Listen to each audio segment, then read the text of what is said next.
찬송가 447장 이 세상 끝날까지입니다. 이 세상 끝날까지 주 성겨 살리니 내 친구 되신 주여 늘 함께 하소서. 주 나와 함께 하면 전쟁도 겁없고 주 나를 인도하며 늘 안심하리라. 나 주를 따를 때에 주 약속하시고 그 영광 중에 모두 이루어 주소서. 나 주의 뒤를 따라 섬기며 살리니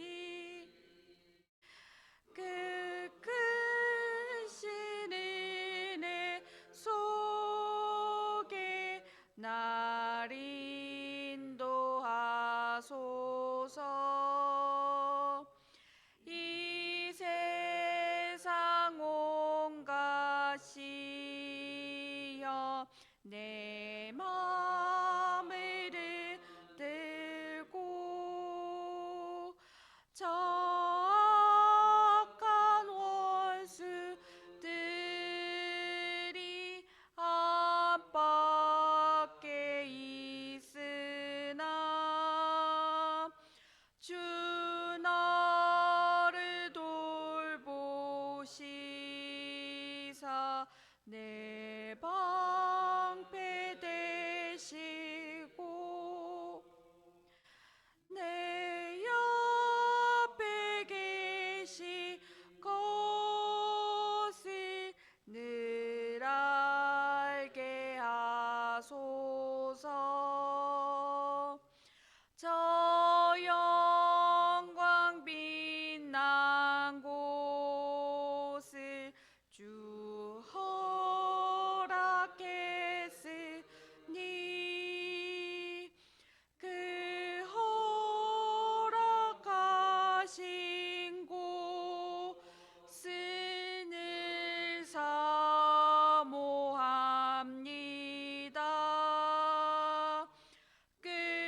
끝까지 쉬지 않고 주 따라가리니 주 넓은 사랑으로 늘 인도하소서.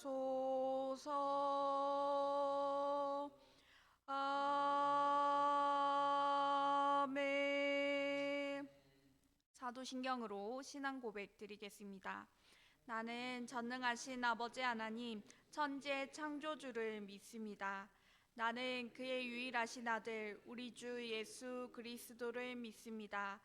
그는 성령으로 잉태되어 동정녀 마리아에게서 나시고 본디오 빌라도에게 고난을 받아 십자가에 못 박혀 죽으시고 장사된 지 사흘 만에 죽은 자 가운데서 다시 살아나시며 하늘에 오르시어 전능하신 아버지 하나님 우편에 앉아 계시다가 거기로부터 살아있는 자와 죽은 자를 심판하러 오십니다.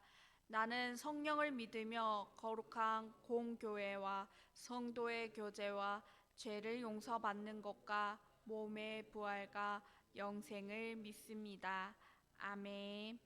하나님의 말씀 예레미야 애가 5장 11절에서 22절 말씀입니다.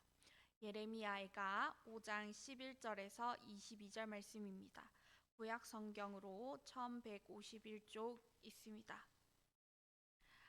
다 찾으신 줄 알고 교독하도록 하겠습니다. 대적들이 시온에서 부녀들을 유다 각 성읍에서 처녀들을 욕보였나이다.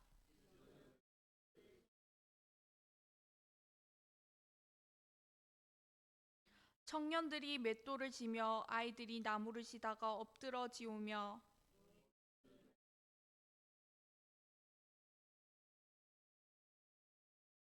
우리의 마음에는 기쁨이 그쳤고 우리의 춤은 변하여 슬픔이 되어 싸우며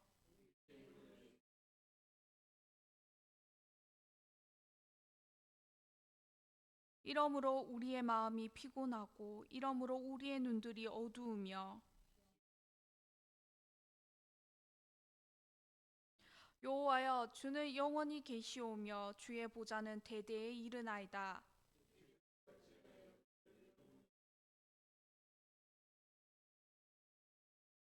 여호와여 우리를 주께로 돌이키소서. 그리하시며 우리가 주께로 돌아가겠사오니 우리의 날들을 다시 새롭게 하사 옛적 같게 하옵소서. 주께서 우리를 아주 버리셨사오며 우리에게 진노하심이 참으로 크시니이다. 아멘. 어찌하여라 라는 제목으로 말씀으로 함께 은혜 받길 원합니다. 세상을 살아가면서 우리는 욥처럼 폭풍 만난 배같이 갑작스런 아주 사고를 만날 수도 있습니다.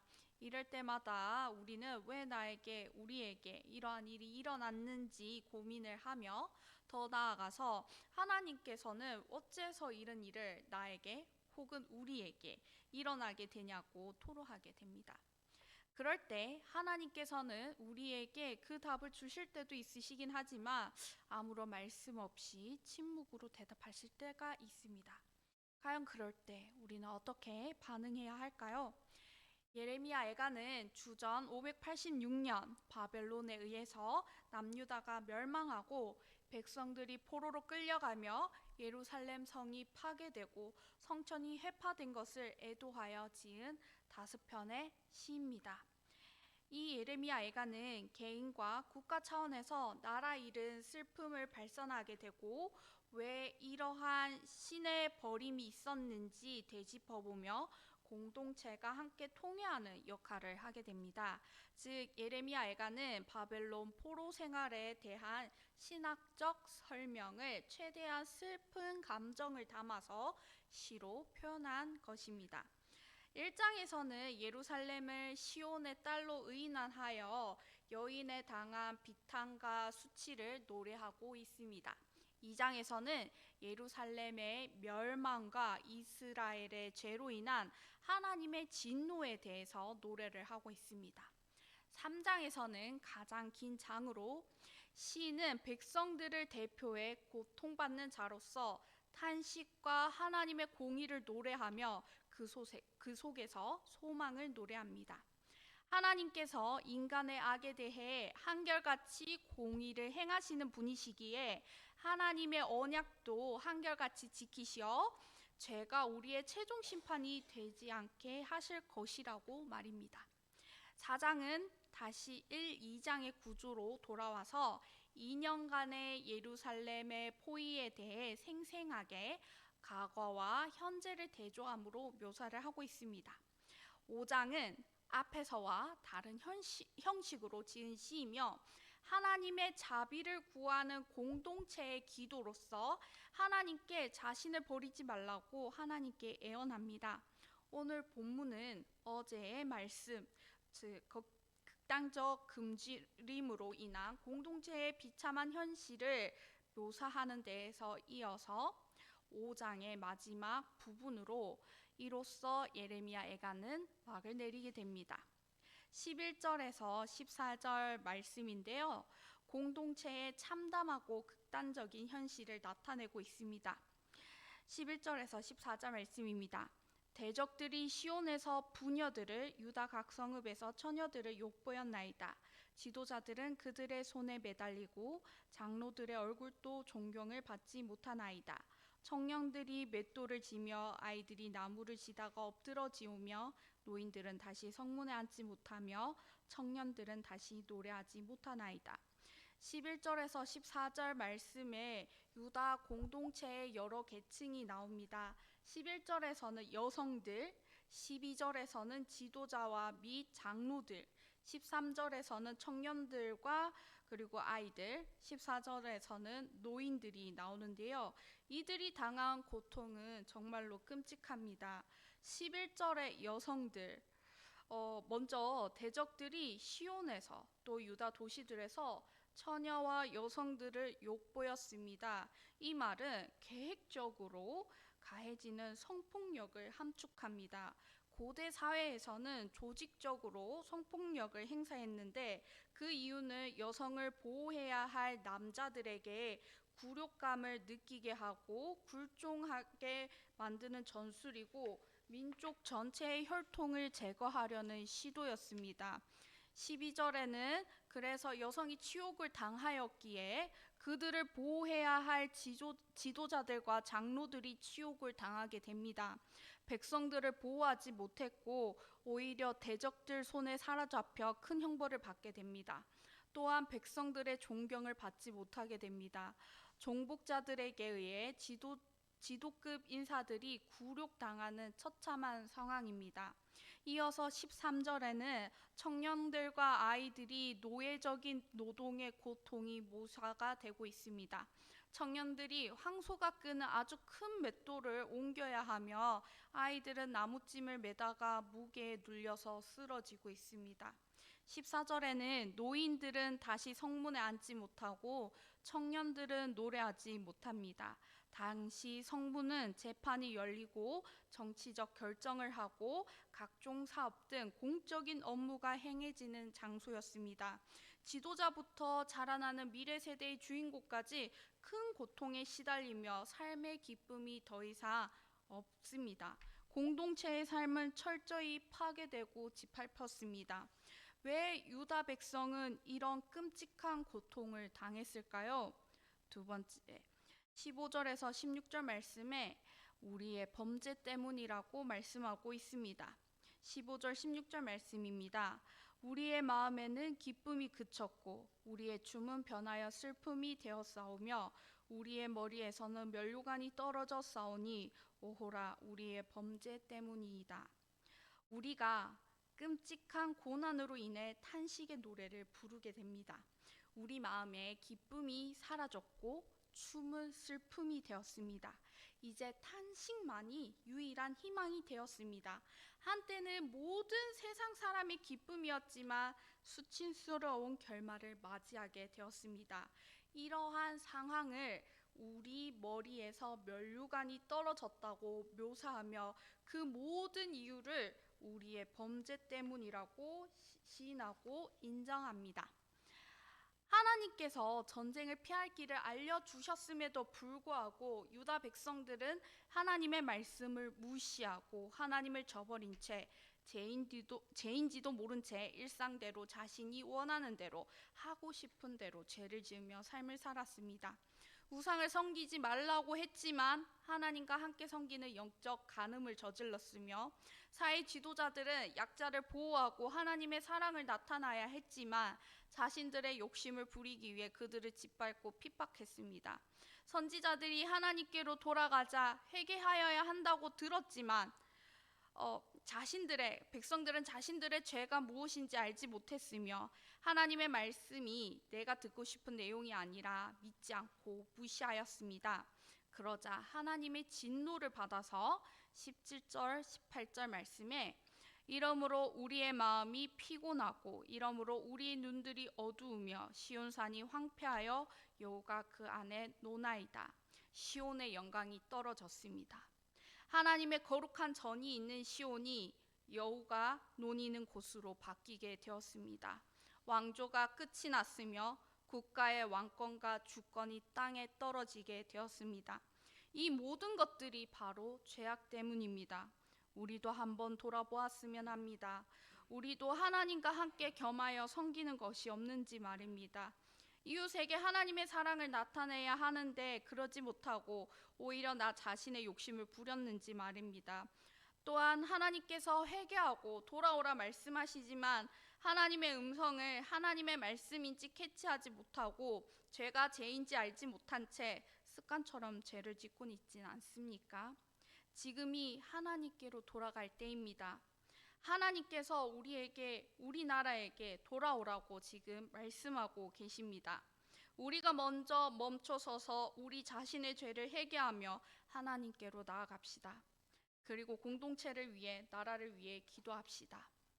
세 번째, 시인은 마지막으로 절규하며 구원을 호소합니다.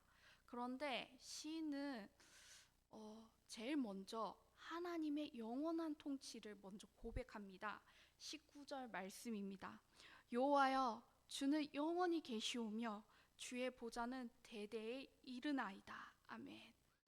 5장 1절부터 지금까지 애통과 탄식을 노래하는 공동체는 지금 끝에서 비로소 하나님의 영원한 통치를 노래하고 있습니다. 여호와, 당신은 영원하시고 당신의 보좌는 대대로 살아있을 것입니다. 이러한 찬미는요, 한이의 배경에서 나오는 것이 아니라 처참한 불행 속에서 인간이 아무리 알 수 없고 파악할 수 없는 하나님에 대한 고백입니다. 유다의 모든 민족적, 정신적, 신체적, 모든 총체적인 고통 앞에서 살아남은 공동체는 이제 하나님께로 돌아섭니다. 이 모든 심판이 바벨론이 아니라 하나님이 시기에 변함없이 하나님의 통치를 고백할 수 있습니다. 영원한 통치자이신 하나님께 돌아가는 것이 영광을 회복하는 유일한 길이라고 말할 수 있는 것입니다. 마찬가지로 고통 가운데 있는 우리도 우리에게 주어진 고통도 하나님께서 통치하신다는 것을 깨달아야 합니다. 우리가 할 수 있는 일은 하나님을 의지하는 것입니다. 하나님을 의지한다는 것은 이해할 수는 없지만 모든 것을 합력하여 선을 이루시는 하나님을 믿고 그 하나님의 말씀대로 순종하는 것입니다. 그것이 바로 우리가 할 수 있는 유일한 일입니다. 시인은 하나님의 통치를 고백한 후 절규하며 하나님께 구원을 호소하고 있습니다. 20절에서 22절 말씀입니다. 주께서 어찌하여 우리를 영원히 잊으시오며 우리를 이같이 오래 버리시나이까. 여호와여, 우리를 주께로 돌이키소서. 그리하시면 우리가 주께로 돌아가겠사오니 우리의 날들을 다시 새롭게 하사 옛적 같게 하옵소서. 주께서 우리를 아주 버리셨사오며 우리에게 진노하심이 참으로 크시니이다. 아멘. 참으로 역설적이게도 시인은 하나님의 통치를 노래하고 또 다르게 어찌하여 하나님 우리를 잊으셨습니까?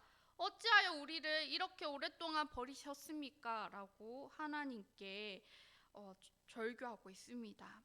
하나님의 백성은 심판받았고 죄를 인정했음에도 그 고통이 너무 깁니다. 그래도 이 질문의 초점은 하나님과 맺었던 관계가 깨어져서 그 고뇌에 있지 완전한 하나님과의 관계 단절에 있지는 않습니다. 그래서 마지막으로 공동체는 여호와를 부르며 하나님께서 돌이켜 주시기를, 우리의 마음을 돌이켜 주시기를 간구하고 있습니다. 관계 회복은 하나님 편에서 먼저 시작되어야 한다는 뜻입니다. 즉 하나님께로 돌아간다는 것은 하나님께서 하셔야지만 가능하다는 것입니다. 시인은 우리가 하나님께로 돌아가겠사오니 회복시켜 달라고 기도를 하고 있습니다. 이후 덧붙이는 22절은 이야기가 아직 끝나지 않았다는 인상을 주고 있습니다. 이것은 아마 예레미야 애가 전체를 통하여 표현된 애통의 과정, 즉 현재의 고통을 견디면서 희망을 놓지 않겠다는 의지, 또 회복을 바라지만 고통의 깊이를 부정하지 않음을 잘 나타내고 있습니다. 슬픔, 고난, 분노, 그리고 회복에 대한 소망이 혼합되어서 백성들이 견디고 있는 경험들을 묘사합니다. 이것은 또한 오늘날 우리들에게도 해당됩니다. 고난을 당해 슬프고 고통스러우며 왜 이런 고난을 당하는지 분노하고 또 하나님을 붙잡고 회복에 대한 소망을 갖고 나아가지만 겪는 고난의 고통은 말로 다 할 수 없습니다. 이럴 때 예레미야 에가의 시인은 하나님께 토로했습니다. 하나님께 나아갔습니다. 하나님께 돌아갔습니다. 지금 어렵고 힘들고 고통스러우신가요? 하나님께 회개하며 돌아갑시다.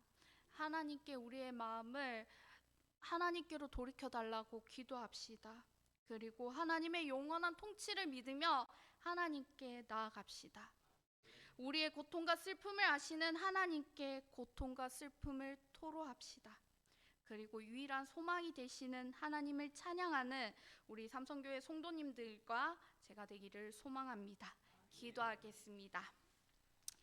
하나님 아버지, 주님, 저희를 불쌍히 여겨 주옵시기를 원합니다. 하나님 아버지, 저희가 죄를 지었습니다. 하나님 아버지, 주님 용서하여 주옵시기를 원합니다. 하나님 아버지, 하나님께로 돌아가길 원합니다. 하나님, 우리의 마음을 변화시켜 주옵시기를 원합니다. 다시 한번 하나님께 나아가서 하나님의 기쁨이 되는 자녀가 되길 원합니다. 저희들을 불쌍히 여겨 주옵시고 하나님 아버지 긍휼히 베풀어 주옵시기를 원합니다. 하나님 아버지, 우리나라를 불쌍히 여겨 주옵시고 하나님 아버지, 우리나라가 다시 한번 하나님께 크게 쓰임 받을 수 있는 나라가 될 수 있도록 주님 도와주옵시기를 원합니다. 하나님 아버지, 우리의 고통을 주님 잘 알고 계시지요. 하나님 아버지, 우리의 겪는 고통, 슬픔, 하나님 아버지, 하나님께 내려놓으니 하나님 저희를 회복시켜 주옵소서. 다시 한번 하나님께 크게 쓰임 받고 하나님의 기쁨이 되는 저희가 될 수 있도록 주님 도와주옵시기를 원합니다. 하나님 아버지, 주님 도와주옵소서. 예수님의 이름으로 기도드립니다. 아멘. 주기도문으로 예배를 마치겠습니다. 하늘에 계신 우리 아버지, 아버지의 이름을 거룩하게 하시며 아버지의 나라가 오게 하시며 아버지의 뜻이 하늘에서와 같이 땅에서도 이루어지게 하소서. 오늘 우리에게 일용할 양식을 주시고 우리가 우리에게 잘못한 사람을 용서하여 준 것 같이 우리 죄를 용서하여 주시고 우리를 시험에 빠지지 않게 하시고 악에서 구하소서. 나라와 권능과 영광이 영원히 아버지의 것입니다. 아멘. 네, 오늘은 월요일입니다. 교회 리더십을 위한 기도를 드리도록 하겠습니다. 첫 번째, 교회를 이끌어 가시는 담임 목사님과 부교육자들이 성령으로 충만하고 영육간에 강건할 수 있도록 기도를 해주시고요. 그리고 예배, 선교, 양육, 훈련, 교제 기둥을 든든히 세워 주님이 바라시는 건강한 교회로 성장할 수 있도록, 또 교육자와 당원 중직이 한마음 한뜻이 되어서 성령의 하나 되게 하심을 힘써 지키는 교회가 될 수 있도록 기도를 해주시길 부탁드립니다. 또 주일학교 교사들과 청년 리더십들이 말씀 교육과 영혼 사랑으로 무장되도록 다음 세대를 세우는 교육자와 교사들이 성령 충만케 하시고 목자의 심정을 부어주셔서 생명을 살리는 귀한 사역을 잘 감당할 수 있도록 기도해 주시고, 다음 세대를 위한 G2G 비전센터의 꿈이 구체화될 수 있도록 우리 주님 이름 부르면서 기도하도록 하겠습니다. 주여